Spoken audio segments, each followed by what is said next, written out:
A partir de este momento, les proponemos una charla amena sobre los temas que nos interesan a todos. Pensando con banderas del Iber, la audición frente amplista, con Julio García y Charo Laitano. Banderas al viento.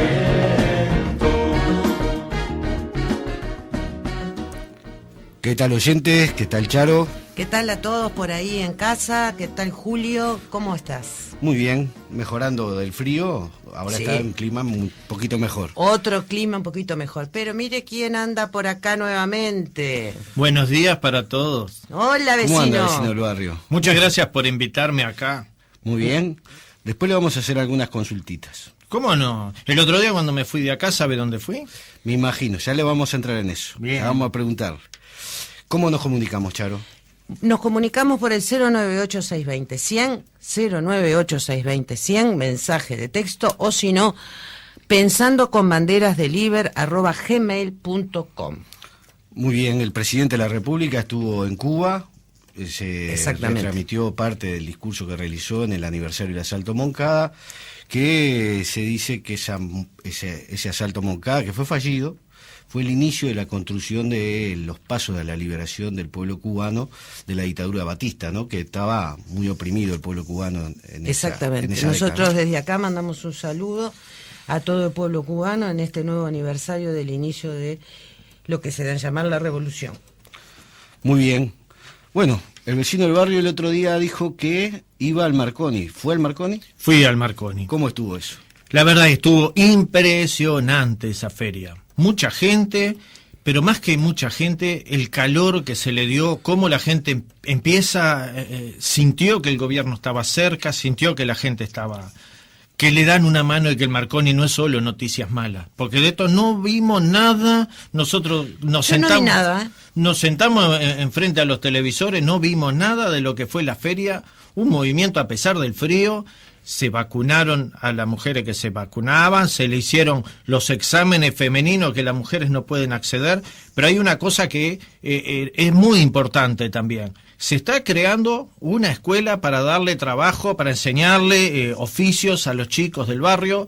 Se están abriendo lugares públicos para que los chicos puedan estar, puedan divertirse. Y lo más importante de todo es que se están formando guarderías para que las madres puedan dejar a los chicos, porque como hay mucha madre que está sola, no puede salir a trabajar porque tienen los chicos y no pueden tener recursos. Entonces están creando guarderías para que las madres puedan salir a trabajar, porque ahora, la verdad, que hay más trabajo, no es como era antes, hace unos años atrás, que estaba la cosa muy difícil. Ahora hay trabajo y se le está dando la oportunidad a la gente. Y había muchos familiares suyos, ¿no? Había muchos vecinos que vamos a ir a las otras zonas, tanto en Montevideo como en Canelones también vamos a ir a visitar. Y hablando de trabajo, ¿sabe dónde estuve? ¿Dónde estuvo? En el paro del PIT-CNT y en la marcha del PIT-CNT desde la universidad, todo caminando por Sierra, Fernández Crespo, hasta el Palacio Legislativo. Y toda la vueltita al Palacio Legislativo porque era del otro lado. A mí me pareció verlo a usted o a un pariente suyo sacando fotos. ¿Puede ser?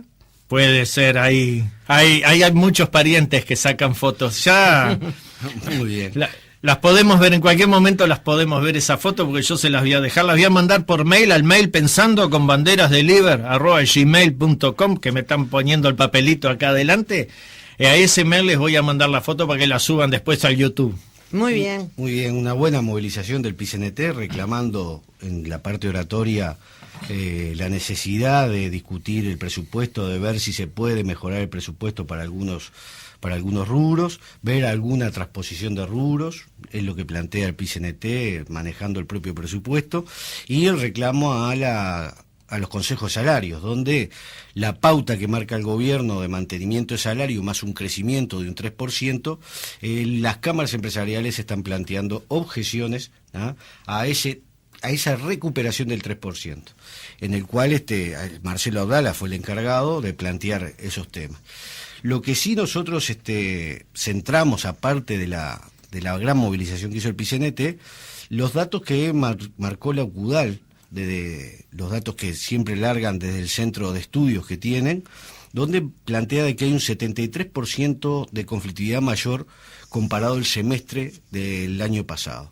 pero aparte pone las cifras de conflictividad al mismo nivel del año 97. 97. Del año 97.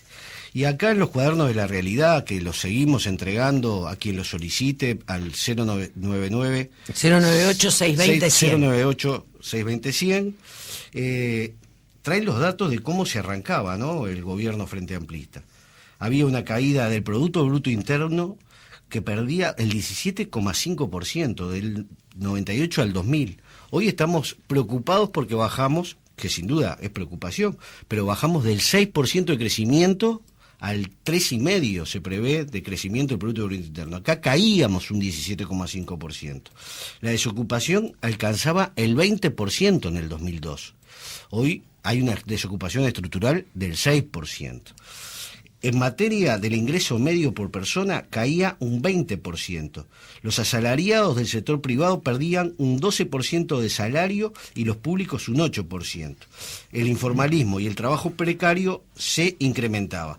Y las jubilaciones sumergidas, que hoy cobrarían menos de 5.200 pesos y eran 80.000 jubilaciones. Eso era lo que arrancaba el gobierno Frente Amplista, sin sumar de que habían caído 4 bancos, una crisis financiera brutal, los Peirano y los Ron saqueando nuevamente al país. El descrédito internacional. El descrédito internacional. Sin grado inversor. Y hoy tenemos un crecimiento de la actividad económica del producto que crece el 57% en 8 años. La cantidad de personas empleadas superó el 1.650.000 cotizantes en el BPS. Por lo tanto, el tema empleo, como decíamos, cayó el desempleo al 6%, es el mínimo histórico. Y el aumento en el poder de compra de los salarios fue del 38%. Y el salario mínimo se triplicó en el periodo. ¿Por qué tiramos estos datos? Porque nosotros creemos que por encima de la movilización que realizan los sindicatos, a veces creemos que hay algunos grupos dentro de la interna sindical que realizan medidas realmente muy radicales para la realidad que se vive, es la necesidad de generar este ámbito, un ámbito amplio de discusión y de negociación que trasvase inclusive los consejos salarios, para hablar de qué país precisamos y realmente defender lo que necesitamos en materia de empleo, porque el empleo va a venir si hay empleo de calidad. Nosotros precisamos ahora pasar del empleo como existe hoy al empleo de calidad para tener salarios de calidad. Y en eso es muy importante el tema de las inversiones que se realizan en el país, ¿no? Claro. Ahora, una pregunta, Julio. Que quede claro, porque antes yo me acuerdo que estábamos todos los vecinos en nuestra casa sentaditos esperando para conseguir trabajo, como dicen los cuadernos de la realidad. Y antes los ómnibus andaban vacíos, no viajaba nadie, y hoy vemos que los ómnibus están todos llenos, y lo que nosotros estamos ahora es por tener una mejora salarial, porque ya el IPC está asegurado, lo que decía ahí en el 97, peleábamos por tener un aumento. Ahora tenemos asegurado el aumento del IPC. Eso es muy importante. Pauta un 3%. Por eso es muy importante. Y otra cosa, porque todo este tema que también dijiste ahí, ¿no era que si ganaba el Frente de las Inversiones se iban a ir todos corriendo y no iba a haber nadie acá? Y sin embargo, por lo que está diciendo ahí, hay inversiones. No sé, Charo, vos qué sabés de este tema. Bueno, otro dato que nosotros tenemos y manejamos en la mesa es justamente ese, ¿no? Los proyectos de inversión siguen llegando a la Comisión de Aplicación de la Ley de Inversiones. Esta comisión ha recibido, en lo que va de este semestre del 2013, en estos 6 meses, 373 proyectos nuevos de inversión, por un total de más o menos 1.100 millones de dólares para invertir en el país. Esto significa un monto de inversión asociado aumentado en un 84%. Son en general, el 70% de todos estos proyectos presentados ante el Poder Ejecutivo son del sector industrial. Después hay de comercio, de servicios, de turismo y de agro. En solamente el mes de junio tenemos 52 emprendimientos. ¿Esto a qué nos lleva? Si estamos en un camino de crecimiento que va a favorecer a todo esto que estamos hablando, mejor posicionamiento del grado inversor ante el mundo, necesitamos una infraestructura, una logística acorde. Y eso me lleva de la mano al otro tema, que es la reestructura de aduana, que fue otro tema que estuvo en la palestra esta última semana. ¿Y por qué lo vinculo?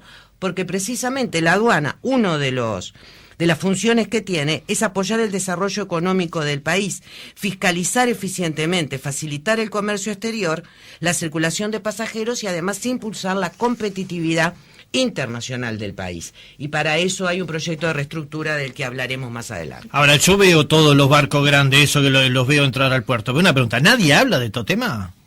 Sí. Hay alguien que va a hablar de todos estos temas. Y justamente lo que tenemos este próximo miércoles 31 de julio es al Frente Libre Sereñe dialogando con el tema los desafíos de la competitividad en el Uruguay del futuro, que se va a hacer este próximo miércoles 31 en el Hotel Palladium a las 19 horas, con varios disertantes, entre los cuales se encuentra precisamente nuestro invitado de hoy, que es Gustavo Pérez, presidente de banca del Consejo Central de AEBU, compañero bancario, trabajador del Bandes, de 58 años, que ocupa la presidencia de este sindicato y que, desde el punto de vista de los trabajadores, nos va a introducir en este tema que se va a desarrollar el miércoles 31 a las 19 horas en el Hotel Palladium, con disertantes como Fernando Lorenzo, Gabriela Mordecki y Pablo Cijar. Pero vamos a la entrevista. Y entramos a la entrevista. Exacto. ¿Qué tal, Gustavo Pérez? Tenemos un evento el día 31, competitividad en el Uruguay del futuro. Tú sos uno de los panelistas junto con un grupo de compañeros, entre ellos Fernando Lorenzo, el ministro de Economía. ¿Cómo ves este tema de competitividad desde el mundo sindical? Bueno, lo primero es que me pareció muy acertado poder hacer un panel para hablar estas cosas, un panel que, a excepción de quien habla, es un panel muy calificado realmente, ¿no? Creo que se van a poder volcar allí reflexiones interesantes de todos los panelistas. Desde el ángulo nuestro, no vamos a introducirnos en presentar indicadores, etcétera, porque va a haber otros expositores más autorizados o más metidos en ese tema. La intención nuestra va a ser profundizar sobre qué significa competitividad, o cómo debemos aspirar a la competitividad en una sociedad equitativa, en una sociedad como la que queremos construir los trabajadores. Es decir, desde el ángulo nuestro, la competitividad debe ser siempre una herramienta para mejorar la calidad de vida de la población, aumentar niveles de empleo y mejorar la calidad del empleo. Es decir, la competitividad, como se conoce, un poco lo que significa es la capacidad que tiene el país de vender sus productos en el exterior, sean bienes o servicios. Es decir, y cómo eso, cómo está en relación a las otras ofertas de otros países. Podemos poner, por ejemplo, una especie de caricatura. Si pensáramos que la competitividad se logra exclusivamente a partir de los salarios, de los niveles de trabajo, podríamos concluir que si los trabajadores ganan sueldos básicos mínimos, o simplemente se les paga con un plato de arroz por día, entonces el país podría elevar sus niveles de competitividad. Bueno, esa forma de concebirla está en las antípodas de lo que podemos pensar o querer los trabajadores. Por tanto, competitividad desde nuestro ángulo significa un desarrollo global de la sociedad, un desarrollo donde el país pueda mejorar en principio su nivel de educación, lo cual le dé a los trabajadores mayores competencias para desarrollar su tarea, y por tanto calificar los niveles de producción del país. Quiere decir innovación tecnológica, quiere decir investigación en tecnología, para lo cual se necesita inversión, calificación, etcétera. Ahora, en el plano empresarial, un poco en el hilo de lo que tú planteabas, plantean inversión del Estado para muchas veces tener infraestructura por parte del Estado para poder manejar y elaborar sus productos o transportar sus productos. Plantean de que la competitividad es bajar el costo del Estado, liberalizar la negociación colectiva, que haya de negociación por empresa, ¿no? Y aparte ocultan información al momento de la discusión, ¿no? Entonces esa competitividad concebida por el sector empresarial está muy diferente a lo que tú estás planteando, ¿no? Sí, absolutamente. El tema, en general, uno de los planteos que recibe del sector empleador son esos que tú decís, son la de las rebajas o exenciones impositivas, que ese es otro elemento fundamental. Concebir, por ejemplo, el apoyo que a veces puede haber necesidad o interés del país en darle a un sector, nunca debe provenir, por ejemplo, de exonerar de aportes a la seguridad social. Ya bastante baja, por ejemplo, está el aporte a la seguridad social, que es un caso prácticamente único en el mundo, en el cual las empresas aportan el 7% y los trabajadores aportamos el 15%. Es un caso, normalmente esto en el mundo es al revés, es decir, el aporte mayor es empresarial.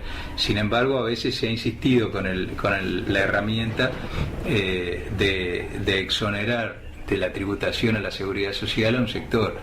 Es decir, en este sentido, cuando se quiere apoyar un sector debe ser explícito. Entonces debe haber transferencias explícitas, transparentes, que el gobierno decida volcar para el estímulo de un sector, pero nunca afectando las obligaciones tributarias que el empresario tiene, porque esto después termina en algo distorsionado, y donde debe haber sobre esas contribuciones debe haber controles para que efectivamente el empresario las desarrolle. Evidentemente la negociación colectiva es un componente de la competitividad, y entendemos que cuanto más se fortalezca, más se hace un componente fuerte de una competitividad concebida en este sentido. Es decir, porque no solo el empresario se desarrolla, sino que se desarrolla también sus trabajadores. Lo que tú mencionabas de la opacidad de la información es un elemento que hoy es crítico para las negociaciones en los consejos de salario. Puedo poner como ejemplo el caso del sector nuestro, el sector financiero, que uno podría suponer que es un sector donde hay mayores niveles de transparencia, donde el sindicato tiene fuerza para llevar. Sin embargo, en más de 20 grupos o más de 20 subgrupos que tiene el grupo 14, que es el grupo del sistema financiero, solamente en 2 pudimos acordar los componentes sectoriales con información arriba de la mesa.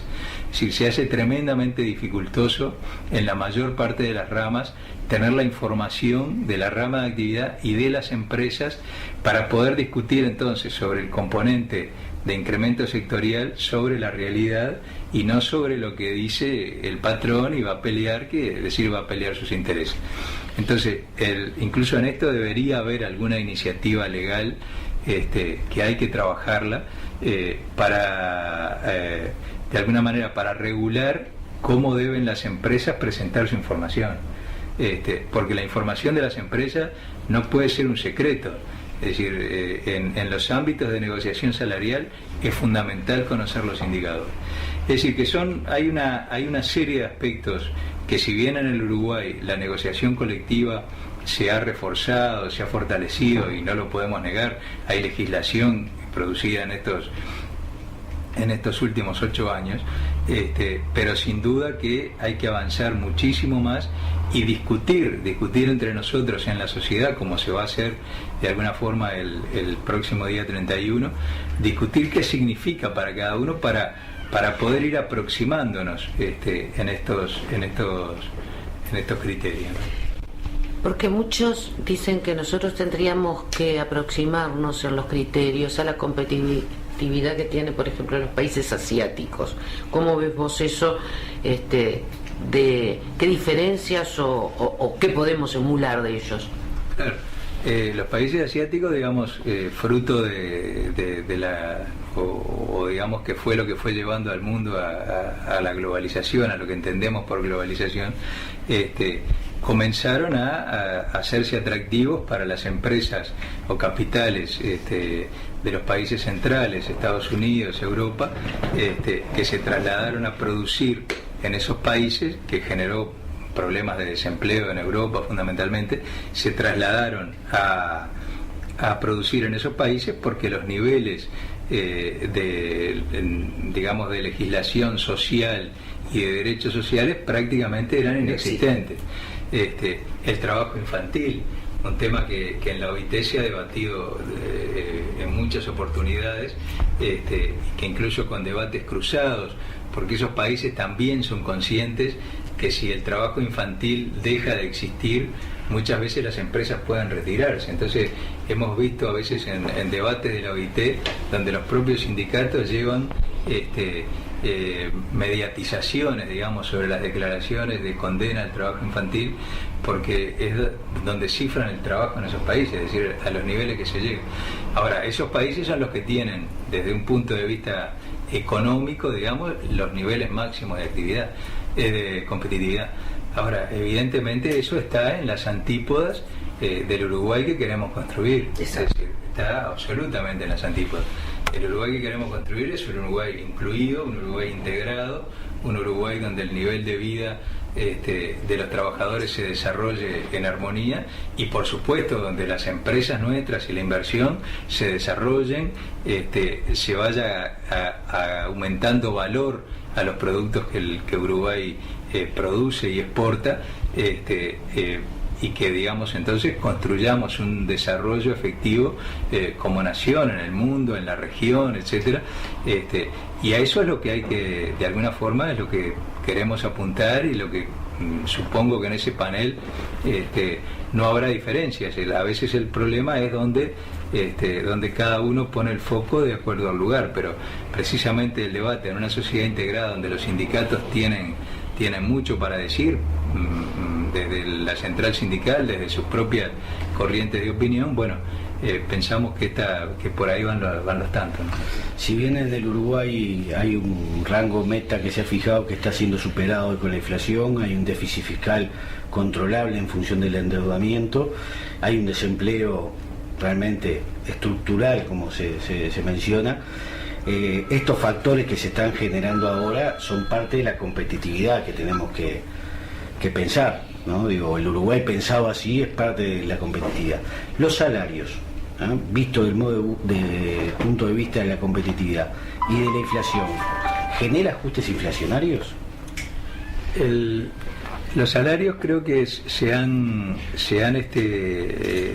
incrementado en los últimos años, digamos, en la gran mayoría, digamos, neutralizando todas las pérdidas que hubo de la crisis del 2002 para acá. Eso digamos, es innegable, y de cualquier manera subsisten al día de hoy inequidades importantes en el tema salarial.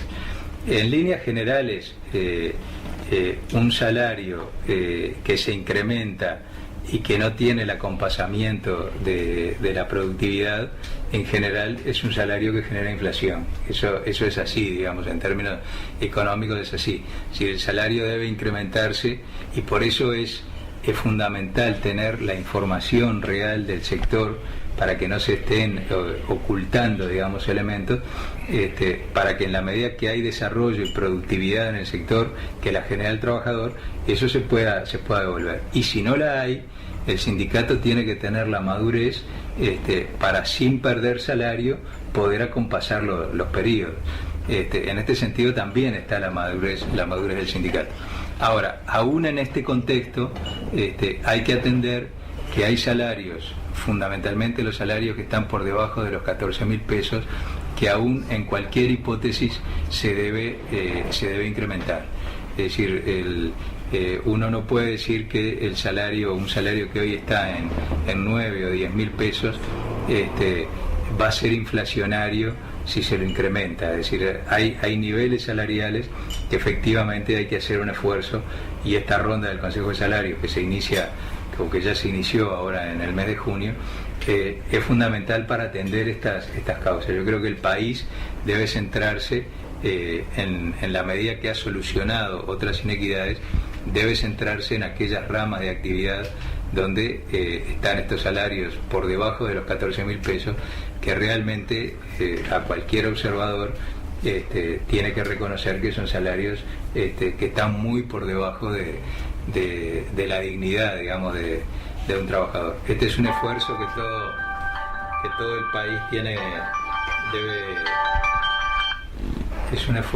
el país debe hacer, para ir logrando equidad. De cualquier manera, discutir el salario en función solamente de los rangos meta de inflación o de las canastas, que es otro elemento que hay que desmitificar, esas famosas canastas que hace búsqueda, etcétera, y que en definitiva nadie sabe cómo están compuestas. Nadie sabe cómo están compuestas. Lamentablemente no hay indicadores oficiales, estatales, sobre lo que son esas canastas, entonces todos seguimos atrás de las canastas, y bueno, creo que eso tampoco es un indicador para discutir salario. El salario se debe discutir en función de la actividad, de la productividad de cada uno de los sectores, junto con la productividad del país y con la información adecuada, y teniendo en cuenta naturalmente entonces que lo que no acompase la productividad, si son salarios de un nivel de rango medio para arriba, seguramente van a ser inflacionarios, seguramente, y eso creo que todos tenemos que, porque todos nos acordamos de cuando había inflaciones del 80, del 100%, del 40%, y hoy nos preocupamos cuando la inflación es del 9%. Que no llegue a los 2 dígitos. Exacto, ¿no? Y es muy bueno que nos preocupemos de eso, es muy bueno. Pero bueno, eso luego hay que traducirlo, digamos, a la hora de negociar, a la hora de llevar determinadas decisiones adelante, porque si queriendo incrementar los salarios con muy buena intención, luego generamos procesos inflacionarios descontrolados, el que se va a perjudicar es el propio trabajador por el cual estuvimos peleando, porque el que primero se perjudica con el nivel, con la alta inflación, es el asalariado, el que tiene ingresos fijos. Y en aquel momento, en aquellos años nos enseñaban aquello del serrucho, ¿no? y de las curvas, las líneas que subían y bajaban, pues claro, en esos periodos, mientras no hay ajuste, la caída del salario es brutal. Entonces creo que eso tenemos que tenerlo. Tan importante como conseguir aumentos salariales es luego defender que ese aumento se mantenga y que el trabajador no lo pierda en el año siguiente por un proceso inflacionario descontrolado. Bueno, muy bien, Gustavo. Estamos cerrando un poco, te entró la llamada. Si no estuviéramos grabando este programa, yo pensaría que es Juan Maylos tratando de contestarte, representante de las cámaras empresariales en la negociación de los consejos de salario. Digo, pero bueno, era otra llamada. Te agradecemos, Gustavo. Charo, ¿cómo va a ser el panel? Y despedimos a Gustavo. Sí, es el 31 de julio en el Hotel Palladium, que se va a dar especie de mesa redonda sobre el tema competitividad en el Uruguay del futuro. Uno de los panelistas es a quien entrevistamos hoy, al Gustavo Pérez, presidente del Consejo Central de AEBU. Está el ministro Fernando Lorenzo, el economista Sidhar y la economista Mordecki. O sea, es un panel variopinto que va a encarar este tema desde los diferentes enfoques o puntos de vista en que se puede abordar este tema. Estamos teniendo la primicia con Gustavo Pérez sobre por lo menos un aspecto de cómo ve él este tema. Así que esperamos verlos a todos, muchos de ustedes oyentes, en ese seminario, esa mesa redonda que es abierta y gratuita para todo el mundo, ¿no? Muchísimas gracias, Gustavo. Gracias, Gustavo. No, gracias a ustedes y seguimos en contacto. Bueno, buen inicio para la actividad del 31, ¿no? Sí, realmente muy buena entrevista con Gustavo Pérez. Los esperamos a todos. Yo recalco, es una actividad libre y gratuita para todo el mundo. Todos los oyentes pueden participar y dialogar e intercambiar con el ministro Lorenzo, los economistas Sidjar y Mordecki o con el presidente de AEBO, Gustavo Pérez. Yo voy a ir, pero ¿dónde era? Es en el Hotel Palladium, que queda en Tomás de Tesano 1146. ¿Sabes dónde? El World Trade Center, ahí el Montevideo Shopping. A la vuelta, por Tomás de Tesano, está el hotel. O sea, me bajo el ómnibus en el shopping y doy toda la vuelta a Manzana por el lado del puertito del buceo. A las 19 horas estás ahí. Bien, estaré ahí. ¿Qué le pareció el programa, vecino del barrio? Mucho número, pero pasando raya, me llevo el cuaderno y muy contento.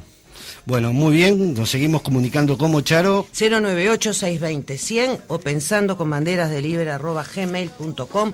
Pidan los cuadernos de la realidad del Frente Amplio, que tienen estos datos que dimos y muchos más para que ustedes tengan elementos para trabajar con los vecinos. Yo me llevo y me llevo 2 más. Muy bien, nos vemos el sábado. Hasta el sábado y que tengan muy buena semana.